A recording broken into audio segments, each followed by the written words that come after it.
दोस्तों, आपने बिजनेस किया, फैक्ट्री लगाई, शोरूम बनाया, बहुत पैसा लगाया, बहुत मेहनत की, लेकिन मजा नहीं आ रहा, प्रॉफिट नहीं हो रहा, और प्रॉफिट हो भी रहा है तो पता नहीं कहाँ जा रहा है। कोई जीएसटी की रेड पड़ गई, कोई पेनल्टी लग गई, लेबर परेशान कर रही है, इलेक्ट्रिसिटी का बिल अनाप शनाप आ गया, तो कोई ना कोई प्रॉब्लम खड़ी रहती है कि प्रॉफिट आपके हाथ नहीं आता। ऐसा क्यों हो रहा है दोस्तों? आपने अपनी न्यूमरोलॉजी चेक की, नेम स्पेलिंग चेक की, क्या आपने अपने बिजनेस की न्यूमरोलॉजी चेक की? तो दोस्तों, आज हम इसी विषय पर चर्चा करेंगे। मैं Usha Jain, numerologist and vastu consultant, एक बार फिर से आपके अपने चैनल न्यूमो उषा पर आपका स्वागत करती हूँ। कुछ दिन पहले मेरा पॉडकास्ट हुआ था अरविंद सूद जी के साथ, और हमने वहां चर्चा की थी कि कैसे हम अपनी नेम की स्पेलिंग को अपने चार्ट के साथ कंपैटिबल करके उसको अपलिफ्ट कर सकते हैं। अपना हेल्थ सेक्टर, अपना रिलेशनशिप सेक्टर और अपना फाइनेंस सेक्टर कैसे हम अपलिफ्ट कर सकते हैं।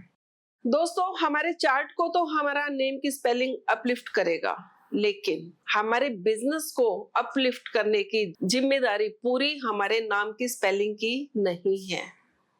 इसके लिए हमें और भी बहुत सारी चीजें देखनी होती है कि दिक्कत कहाँ है। मैं आपको 4 फिल्टर बताती हूँ जिनको आप चेक कर सकते हैं।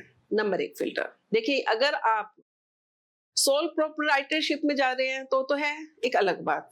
अगर आप पार्टनरशिप में काम करते हैं, पार्टनरशिप अपना कोई भी हो, चाहे अपने भाई के साथ है या किसी और के साथ है, तो आपको चेक करना पड़ेगा आपका पार्टनर और आप, उन दोनों के मास्टर और डेस्टिनी नंबर क्या कंपेटिबल है। अब आप कंपैटिबिलिटी कैसे चेक करेंगे वो मैंने आपको सिखाया हुआ है। फिर भी अगर आपको नहीं आता तो मैंने लिंक दिया है, आप वहां पर जाकर देख सकते हैं और सीख सकते हैं। आपने ये चेक कर लिया और पाया कि कंपैटिबल है। अब आप सेकंड फिल्टर लगाएंगे। मान लीजिए आप दोनों पार्टनर है, लेकिन जो फर्म है वो किसी तीसरे के नाम से रजिस्टर्ड है, तो आपको अब ये देखना है कि जो वो तीसरा बंदा है वो भी आप दोनों के साथ कंपैटिबल है या नहीं है। अब आपको लगता है कि हाँ जी वो भी कंपैटिबल है तो है ठीक, लेकिन अगर कंपैटिबल नहीं है तो यहीं पर ये दिक्कत वाली बात है। थर्ड फिल्टर आप लगाएंगे कि आप तीनों की जो मास्टर और डेस्टिनी नंबर है और आपका जो टाइप ऑफ बिजनेस है, क्या वो आपस में कंपैटिबल है। अब आप सोचेंगे कि भाई ये हमें कैसे चेक करना है। वैसे तो मैंने सब कुछ सिखा रखा है आपको, लेकिन फिर भी अगर आपने मेरी पिछली वीडियो नहीं देखी तो लिंक दिया हुआ है, आप वहां जाएंगे और ये सब कुछ सीखेंगे और अपना चेक करेंगे।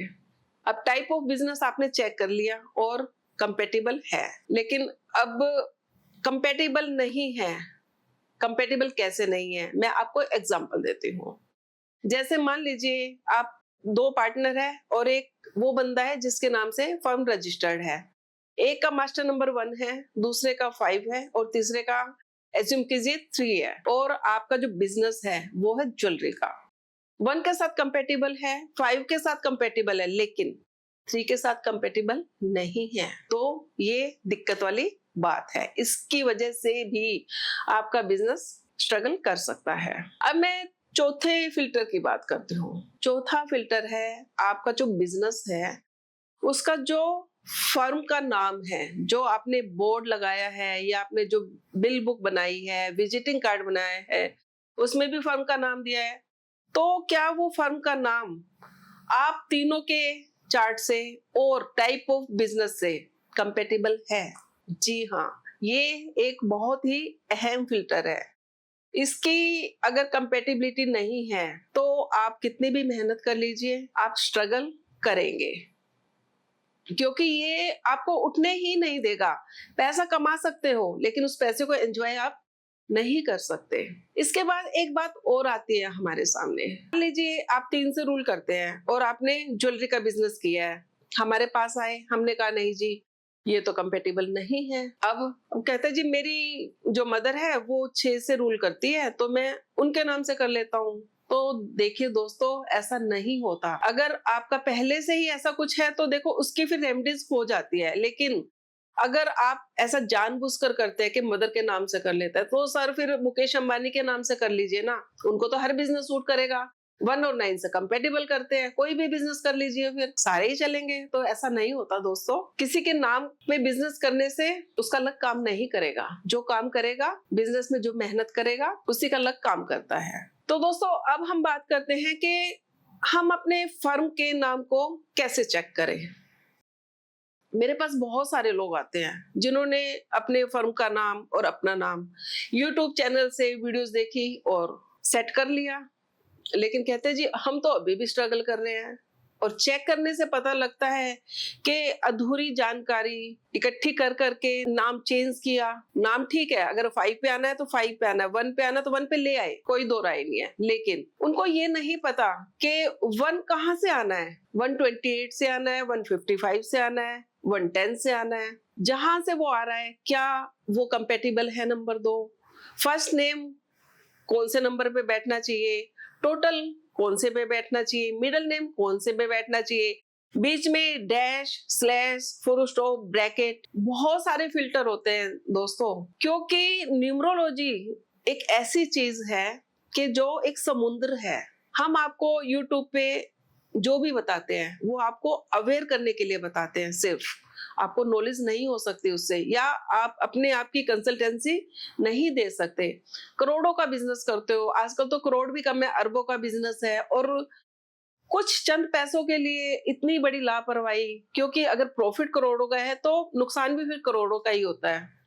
जब आप किसी भी न्यूमरोलॉजिस्ट से मिलते हो तो आपको अपने बिजनेस को सक्सेस करने के लिए अपनी फर्म का नाम चेक करवाना चाहिए। क्या आपकी फर्म का नाम आपके बिजनेस की टाइप ऑफ बिजनेस से और आपके चार्ट से कंपेटिबल है? आपकी फर्म के नाम के जो वर्ड्स हैं वो कौन से फॉन्ट में है और कौन से स्टाइल में है? आपका फर्स्ट नेम किस नंबर पर बैठा है और आपका टोटल किस नंबर पर बैठा है? आपका जो टोटल निकल कर आ रहा है कौन से नंबर से निकल कर आ रहा है? आपका ईमेल आईडी क्या बनेगा? आपका जो फोन नंबर है वो सही है या नहीं है? आपके बोर्ड में, आपके विजिटिंग कार्ड में, आपके बिल बुक में जो कलर यूज होते हैं वो कलर सही है या नहीं है? वो कलर आपके चार्ट के साथ, आपके टाइप ऑफ बिजनेस के साथ कंपेटेबल है या नहीं है? तो दोस्तों बहुत सारे फिल्टर हैं जो आपको लगाने चाहिए, तभी आप एक सक्सेस बिजनेस का मजा ले पाएंगे। तो दोस्तों ये था एक छोटा सा प्रयास, ताकि आपको जानकारी मिल पाए कि आपको अपनी नेम की स्पेलिंग के साथ साथ अपने बिजनेस की जो फर्म है उसकी नेम स्पेलिंग का भी ध्यान रखना चाहिए। आशा करती हूँ कि वीडियो आपके कुछ काम की है, और अगर आपको पसंद आई है तो सब्सक्राइब करना ना भूलें, शेयर करना ना भूलें। अगली बार फिर से एक ऐसी वीडियो लेकर आऊंगी जो आपके रूटीन में यूज हो सके और आप उसका फायदा ले सके।